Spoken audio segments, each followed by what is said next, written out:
Salut jeunes cyclistes dynamiques, je vous avais promis de vous faire un petit tuto sur la manière dont je synchronise les données avec de la vidéo grâce à Garmin Verb Edit. Et bien ce jour béni est arrivé, puisque c'est maintenant que je vais vous faire ce petit tutoriel. Allez, c'est parti. Donc pour commencer, j'ouvre Garmin Verb Edit, qui est ce magnifique programme. Donc Verb Edit s'écrit V-I-R-B-E-D-I-T. Et je vais, dans ce magnifique programme, créer une vidéo. La vidéo qui m'intéresse aujourd'hui, c'est la vidéo de la course de Doubs en Seine-et-Marne. Et ce que j'aime bien, c'est les dater. Donc, je mets 19-09-08 pour 8 septembre 08.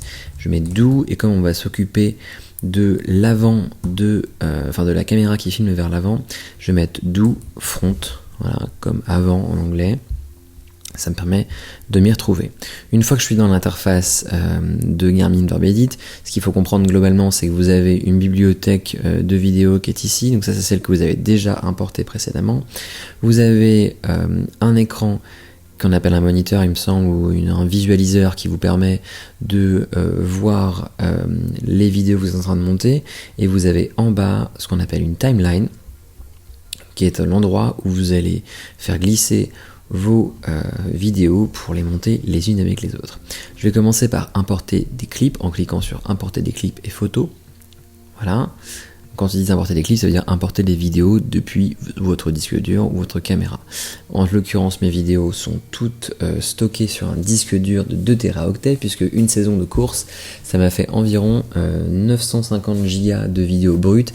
À cela, il faut rajouter toutes les vidéos que j'ai dû exporter, et celles qui contiennent le HUD, et du coup ça fait quasiment le double, c'est presque 2 Teraoctets de données en vidéo que j'ai sur ce magnifique disque dur dans mon dossier Jeune Cycliste Dynamique. Et là-dedans je vais dans le dossier RAW pour les vidéos brutes, je les classe par date, je vais au 2019-09-08 course de Doubs, je vais récupérer les données de la GoPro 6 Black qui sont les images qui sont tournées vers l'avant. Et je vais tous les sélectionner et cliquer importer. L'importation se fait assez rapidement en général. Une fois que c'est terminé, je clique sur terminer. Mes clips se retrouvent ici dans la dernière importation. Et je vais les concaténer dans la timeline pour faire en sorte que mes clips soient les uns à la suite des autres dans l'ordre dans lequel ils ont été tournés. Ce qui est pratique, c'est que la GoPro les nomme avec des numéros qui se succèdent, et donc on peut savoir quelle était la vidéo qui a été tournée en premier, donc connaître l'ordre des vidéos. En l'occurrence, ce qui se passe, c'est que il me semble que comme ma carte SD est formatée en FAT32 pour fonctionner sur les Mac et sur les PC, je vais avoir des fichiers vidéo qui sont découpés en séquences de 11,17 minutes. Ça correspond en fait à des fichiers de 4 Go, qui est la taille maximale de fichiers acceptée par ce format de carte SD, enfin ce format de formatage de disque en général. Je vais reprendre du coup les clips dans l'ordre, donc je vais récupérer d'abord les 94 puis les 95. Les 94 du coup sont numérotés, 94 le dernier numéro et 1, 2, 3, etc. Je vais récupérer les 94 d'abord, 1, 2 et 3, puis les 95. 1, 2 et 3 et 4. Donc vous le verrez, ceux-là sont à l'endroit et ceux-là sont à l'envers. C'est normal parce que la GoPro reconnaît qu'elle est à l'envers dans les premiers clips parce que je l'ai allumée comme ça, alors que lorsque je la lance alors qu'elle était éteinte, elle ne reconnaît pas qu'elle est à l'envers. Du coup, elle fait comme si elle tournait à l'endroit mais en étant à l'envers. Donc, ce qui fait que ça me fait des images à l'envers. Qu'à cela ne tienne, Garmin Verb Edit dispose d'un système, d'une fonction qui vous permet de retourner le clip que vous avez sélectionné. Du coup, je vais dans l'onglet modification qui est juste là. Je fais pivoter le clip à 180 degrés et je le fais pour tous les clips concernés. Rien de plus simple, là, je peux même sélectionner plusieurs clips si je ne me trompe pas. Je ne peux pas sélectionner plusieurs clips. Ce n'est pas grave. Je retourne, voilà, et puis comme ça agrandit en général un petit peu l'espace de travail, je vais en réduire la taille comme ça, voilà, hop, et remettre la taille correcte pour pas perdre les images. Très bien, donc voici que mes clips sont à l'endroit. Super, donc là j'ai bien mes clips à l'endroit, que ce soit pour le début ou pour la fin de la course. Celle-ci il a plu pas mal, hein, il avait pas mal plu, donc la caméra est dégoûtante. Ok, donc ça, voilà, c'est une chose. Donc là, pour le moment, on n'a rien, on n'a pas de HUD. Et ce qui nous intéresse, nous, c'est d'intégrer les images, enfin d'intégrer les données dans les images. Donc pour ça, rien de plus simple, on va utiliser ce petit bitonio, là, ce petit bouton, avec le petit symbole de courbe brisée ici, on clique dessus. Lorsqu'on clique dessus, ça amène le lien Gmetrix, donc le lien Gmetrix, l'onglet Gmetrix, c'est celui qui vous permet d'importer des données et de les synchroniser avec votre vidéo. Donc pour ça, je vais cliquer sur le bouton Importer Gmetrix et je vais récupérer les données que j'ai enregistrées avec mon compteur GPS. Pour ça, je sais où les trouver, je vais les chercher soit sur Strava, soit sur TrainingPeaks. En l'occurrence, je vais le faire sur TrainingPeaks. Je vais récupérer dans mon calendrier l'activité qui correspond à la course en question. Cette activité-là, c'était le 8 septembre. Je clique sur l'activité, je vais dans Files et je clique Download pour télécharger le fichier GPX, le fichier FIT correspondant à l'activité. Je vais le récupérer dans le dossier téléchargement, juste là. Donc là, je vais le dézipper, le voilà, GERVN, et je vais du coup récupérer dans Garmin Orbit en cliquant sur source sur mon poste de travail, puis parcourir et récupérer dans les téléchargements l'activité en question. Celle-ci est téléchargée aujourd'hui à 23h53. Je fais Entrée et je vais du coup récupérer, je vérifie que c'est bien la bonne trace, que c'est bien le bon tracé, hein, on a toujours le bon truc. Je regarde le nom qui lui a été donné ici et comme ça je pourrais le récupérer dans la liste à chaque fois que je voudrais le faire pour chacun des clips. Du coup j'utilise ce journal, cliquez au bouton utiliser ce journal juste ici et là c'est là que ça se complique. Donc premièrement, je vais écraser le modèle de jauge qui est le modèle de base de jauge pour le cyclisme en cliquant sur modèle et HUD. Voilà, moi j'en ai deux à moi, HUD et HUD montagne. Il y en a un qui contient des éléments liés au dénivelé positif total que je n'utilise pas pour les courses sur circuit parce que c'est pas du tout intéressant cette donnée-là. Du coup j'utilise le HUD normal. Voilà, avec toutes les données dont on peut avoir besoin, la vitesse ici, la pente instantanée ici, la distance parcourue depuis le départ ici, la fréquence cardiaque instantanée ici, la cadence instantanée ici, ainsi que la puissance développée ici. J'ai aussi le parcours avec ma position sur ce parcours et la température au moment de la course. Donc ce qu'il faut savoir, c'est qu'en général, comme il n'y a aucun... Enfin, dans le meilleur des mondes, la caméra enregistre avec le bon timecode. Donc en gros, elle sait à quelle heure il est tout le temps. Et du coup, quand vous synchronisez votre Garmin avec vos fichiers, votre fichier FIT qui a été généré par le Garmin, qui a un horaire donné, une heure donnée, et les images de votre caméra qui ont elles aussi été générées avec un timecode donné, très souvent ça colle pas parce qu'il y en a un qui n'est pas timecodé pareil, sachant que le Garmin globalement vous l'avez peut-être fait à la main, peut-être que la caméra aussi elle est réglée à la main, ou alors que à la faveur d'un déchargement tempestif elle s'est réglée en 2015 et du coup vous n'avez pas du tout les bonnes données. Bref, tout ça pour dire que très souvent il faut que vous synchronisiez vos données à la main, c'est ce qui fait que c'est assez chronophage comme processus, mais je vais vous montrer comment je le fais pour que ça aille le plus vite possible. Je vais dans l'onglet données qui est ici, clic, l'onglet données, et là je vais utiliser la synchronisation grâce à la synchronisation Gmetrix. Hop. Du coup, ça vous amène sur ce petit écran. Cet écran vous permet de synchroniser les images que vous voyez avec la position sur la carte. Ce qui est super pratique, c'est que vous pouvez utiliser les images satellites qui vous permettent de trouver des points reconnaissables depuis le ciel, depuis l'espace, que vous pouvez du coup faire corroborer, en tout cas coïncider, autant pour moi, aux images que vous avez sur votre GoPro. Alors, du coup, je vais essayer de trouver, le but de l'opération, c'est d'essayer de trouver un élément dans le décor qui va vous permettre de faire coïncider images et données. Donc, soit vous le cherchez sur... vous le cherchez d'abord sur la carte satellite, puis sur les images, ou alors d'abord sur les images et puis sur la carte satellite. Moi en général je fais d'abord par les images et je cherche en général des passages cloutés, des arrêts de bus, des marquages au sol, des trucs très visibles et qui me permettent de précisément établir à quel endroit je me trouve sur le circuit. Alors là, je vais essayer de trouver du coup un premier marquage. C'est parfois un peu long, hein, trouver le bon marquage. Surtout que je vais le trouver dans les 11 premières minutes de la vidéo, hein, si comme moi vous avez ce formatage qui vous permet pas d'avoir des fichiers plus grands que 4 Go. Donc il me semble qu'il y a un virage assez prononcé dans lequel il y a un stop un peu plus loin là-bas. Ah, là j'ai vu qu'il y avait un passage clouté. Voilà. Là je suis à un passage clouté. Hop. Et puis en plus, le milieu de rien, on va bien le voir. Je vais juste regarder que ce soit pas un double passage clouté. Non, c'est un simple passage clouté. Voilà. Paf, je me mets pile à l'endroit où ma roue traverse le passage clouté et je vais essayer de le trouver sur la carte. Donc je vais me mettre au départ et retrouver l'endroit où il se trouve, à l'endroit où je pense qu'il est. Donc là, 2 minutes 20. On va regarder vers 2,20 sur les données. Voilà, donc là, on a 2,20 ici. On va chercher vers 2,20 sur les données. Hop, on le voit, 2,20 c'est par là, voilà. Et on va essayer de trouver ce fameux petit passage clouté que je crois être juste ici. Voilà, on le voit là, il est juste là. On va avancer jusqu'à y être. Et on placera le petit point rouge qui est ici, à l'endroit où on le voit sur la carte satellite. Vous allez comprendre, là on le voit bien, il est juste là.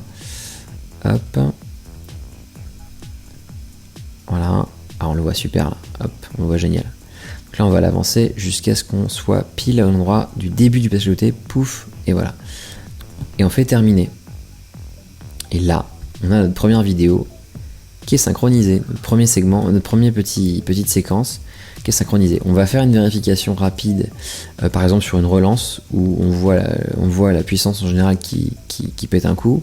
Donc pour ça, on va trouver une bonne relance bien vénère et on va essayer de voir si ça colle.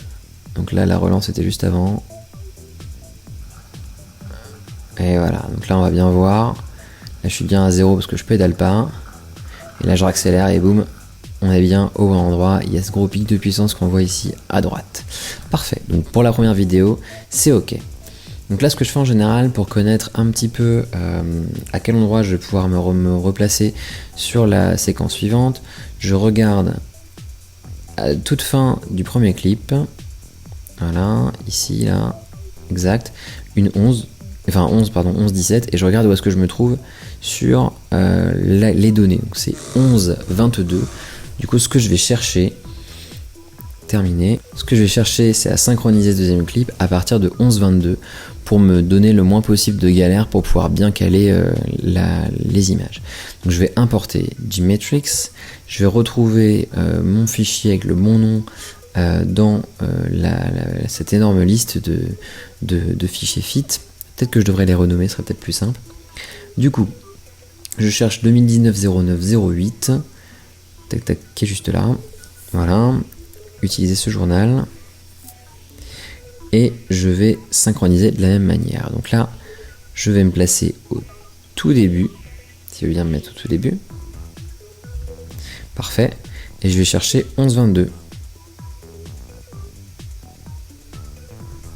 Ah, donc ça veut dire que l'endroit de la première image de la vidéo est environ à 11-22, l'endroit que j'ai choisi ici.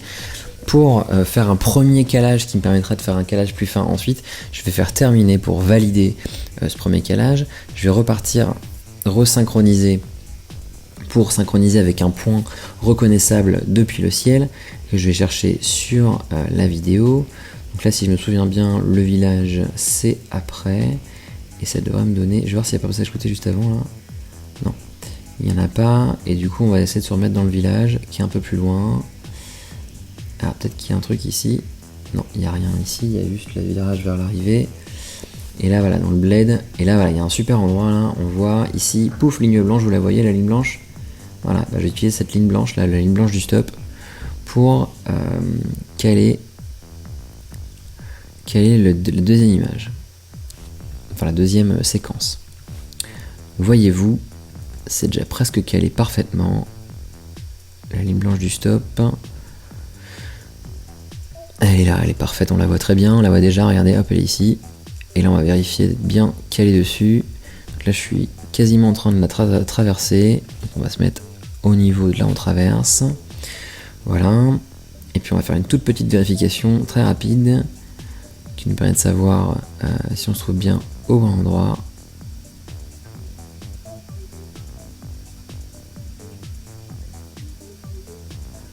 Hop, donc déjà ça passe de manière assez fluide entre les deux séquences. Là on est à 7,01 km, 7,03 etc., etc. Donc il semble que ça passe plutôt pas trop mal. On va faire une petite vérif sur une relance rapide. On va regarder, voilà, par exemple ici, là normalement il y a une grosse relance, on va vérifier.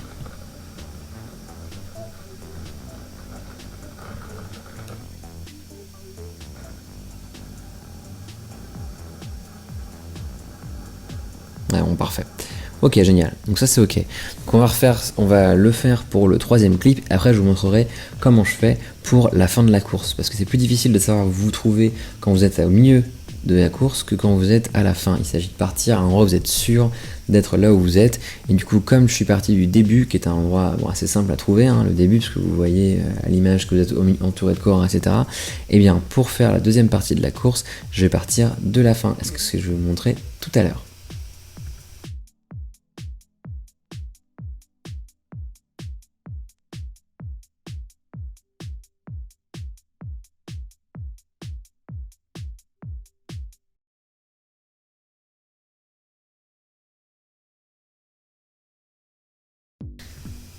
Du coup, on va commencer par la fin. Je vais commencer par le dernier clip. Comme je vous ai expliqué, c'est facile de trouver des points comme le départ et comme l'arrivée. Du coup, là, on va pas se priver. Au lieu de commencer par le milieu, on va commencer par la fin et importer nos données sur la fin de la course. Je vais quand même vérifier que la fin soit intéressante et que j'ai vraiment envie de voir la fin. Effectivement, c'est l'arrivée. Donc, je vais importer mes fichiers, mes données, pardon. Je récupérerai la bonne trace. Et puis synchroniser comme on l'a fait tout à l'heure. Sauf que là, je vais pas partir du début, mais partir de la fin. Alors, mettons qu'on trouve un point intéressant.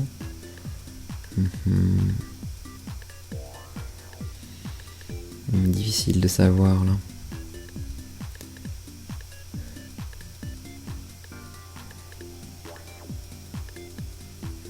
Voilà, mettons qu'on aille là. On va vérifier un petit peu tout ça. Ça se passe du coup à l'arrivée. Voilà. Hop. Et l'arrivée était déterminée. Un peu plus haut. Voilà. Après ça, je pense. Est-ce qu'il y aurait pas, on verrait pas la ligne blanche de l'arrivée depuis les images satellites? Et on serait trop beau.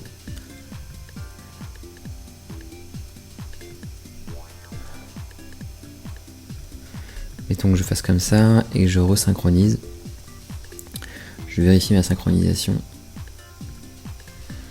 Mettons que c'est bon. On va du coup passer au clip précédent. Je clique dessus. Importer Gmetrix, mon fichier, le même que d'habitude, 0908.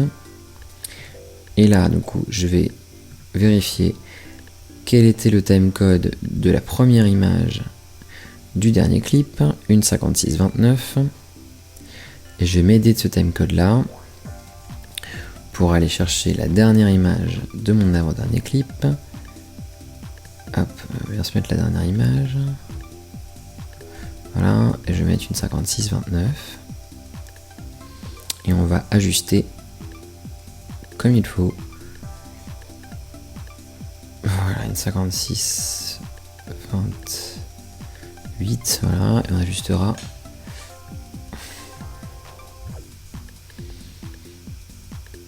Voilà, donc là je vais faire la même chose que d'habitude, c'est-à-dire trouver un point visible sur la carte satellite. En général, dans les villages, il y a des passages cloutés, c'est ça qui est bien. Parce que j'en trouvais un là. Le même que celui de tout à l'heure, il était bien celui-là. Voilà, on peut aussi trouver C'est magnifique, ligne stop au niveau du tirage. On voit là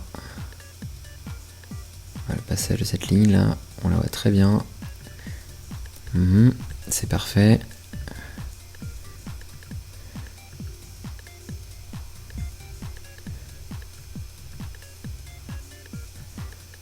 Voilà. Et on va la retrouver. Sur la carte satellite. Et on va la retrouver exactement à sa place. On la voit vraiment très bien, pas besoin de trop zoomer. Elle est juste là. Voilà. Et là, terminé. On va vérifier sur notre première image quel est le timecode. 1:45:18. On retourne dans la timeline et on va synchroniser la suivante. On récupère notre fichier, utiliser ce journal. Ici, synchroniser 1:45:18 pour la dernière image. Si vous vient de donner la dernière image, voilà. 1:45:18. C'est un petit peu galère à régler parce que c'est tellement long comme sortie, voilà, 1:45:18, que c'est difficile de régler à la seconde près. Hop, synchroniser, c'est la première synchronisation. Là, on va vérifier si on trouve bien un point reconnaissable sur la carte satellite. Hop, on va trouver ça tout de suite. Ce qui est bien, c'est le village. Alors, si je peux avoir le village, c'est mieux. Toujours des bons petits trucs faciles comme des. Voilà, un passage clouté, il est vraiment absolument inratable. Mais le stop qui était très bien tout à l'heure. Je vais garder le stop qui était vachement bien. Voilà, il a le stop. Hop là, superbe ligne stop.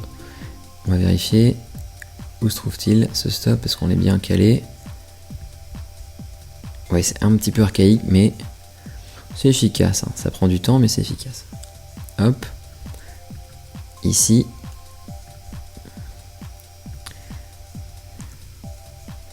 Et voilà, ligne stop. On a bien ici, là. J'ai bien mis le point rouge au niveau de la ligne stop, exactement là où est la roue avant de mon vélo. Terminé. Voilà, et ainsi de suite, jusqu'à avoir toutes les données synchronisées. Et une fois que ce sera synchronisé, on n'aura plus qu'à exporter la vidéo. Vous verrez comment je fais.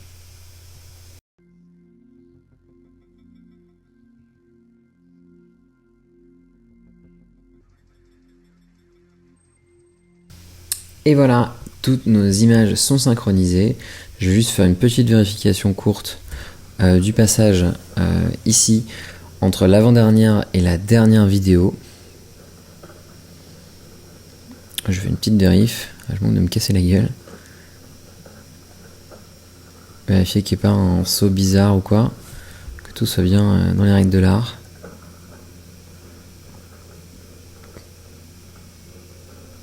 Et apparemment il n'y a pas de problème.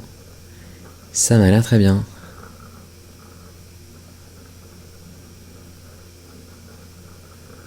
Ça m'a l'air même parfait. C'est excellent. Ok, très bien, tout est bien synchro. On n'a plus qu'à exporter. L'exportation, rien de plus simple, il y a un bouton qui s'appelle exporter. Il faut cliquer sur exporter ici. Vous allez pouvoir choisir tout plein de réglages. Moi je garde la résolution en 1080p pour vous offrir la meilleure qualité sur YouTube. La fréquence d'image, comme j'ai la chance de tourner en 60 images par seconde, je garde la fréquence d'image 60 images par seconde. Je la descends pas à 30 images par seconde, ça me permet de faire des ralentis dans les vidéos quand je les monte ensuite sur Adobe Premiere. Et la qualité d'image, naturellement, maximum pour essayer d'avoir les images les plus jolies possibles. Voilà. J'exporte pas la séquence PNG des recouvrements et vous voyez la taille de fichier 30 gigaoctets pour à peu près 1 heure de vidéo. C'est absolument colossal. Voilà, donc j'ai plus qu'à cliquer sur exporter. Ça va me proposer l'endroit auquel je veux exporter. Comme je ne veux pas utiliser l'espace disque sur mon ordinateur, je vais utiliser celui sur mon disque dur externe dans le dossier with overlay. Donc ça veut dire avec le HUD. Et je vais exporter dans un dossier qui s'appellera 190908 do front. Et je vais recommencer pour avoir les images de la caméra arrière. Voilà, c'est en train d'exporter. Là, il n'y a plus qu'à attendre. Ça va prendre un petit peu de temps, parfois plus d'une heure, voire parfois deux. Donc il faut être patient. Et une fois que ça se sera fait, vous pourrez vous attaquer au gros morceau qui est le montage proprement dit. J'espère que la vidéo vous a plu, j'espère que vous avez appris plein de trucs. J'espère aussi que ça vous donnera envie de faire vos propres vidéos, d'incruster vos propres données sur vos propres images. Je pense que c'est important qu'on soit plusieurs à faire ce genre de vidéos, parce que plus on est, plus on rendra populaire ce genre, et plus finalement les gens s'intéresseront un petit peu à ce qu'on fait sur un vélo, etc. etc. Donc n'hésitez pas. Pour moi, ça doit vraiment être facteur d'entraide entre les producteurs de contenu. Et c'est pour ça que j'ai fait cette vidéo, pour vraiment pouvoir vous montrer un petit peu comment je fais, comment je perds le moins de temps possible. Parce qu'à force d'en faire, je peux vous dire que du temps à synchroniser des images, j'en ai passé et j'aime autant en passer le moins possible. Bon allez, c'est le moment de monter la vidéo. D'ici à ce que je la mette en ligne, je vous fais un gros bisou et je vous dis allez, ciao.